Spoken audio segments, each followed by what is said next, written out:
You know, I used to run a lot of roads. It was all I ever ran. But for the most part now, all I run is trails. It would take something pretty special to get me to run roads again.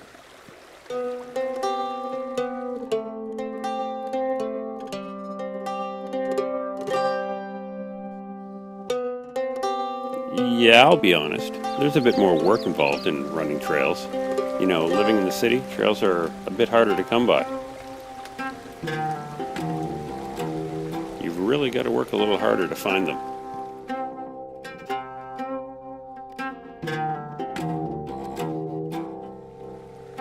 There's some close to where I live, but once a year I come up to this sort of special trail that I keep secret to myself.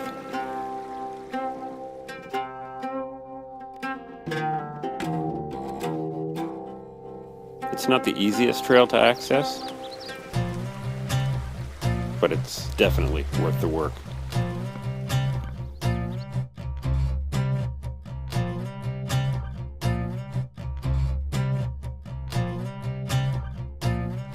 Out here in the woods, everything's just a little more dramatic.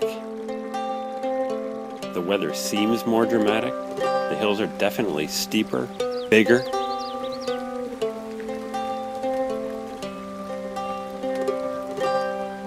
I run trails because it's peaceful, it's quiet, you get away from traffic, you get away from noise, you're just by yourself in nature.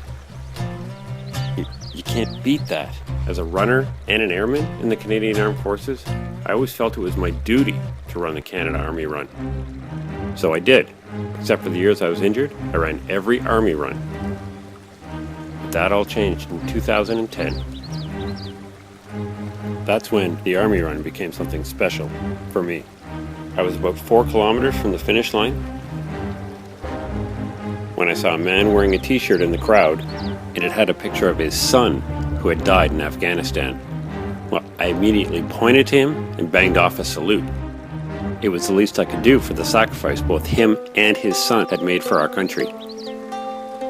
Well, he immediately covered his mouth like this and began to cry. I'm not embarrassed to admit, I was in tears by the time I finished that half marathon. And that's what made it special for me. So 2013 for me will mark again a return to the roads at the Canada Army Run. Only this year, it's going to be a little more special. I've found why I run the Army Run.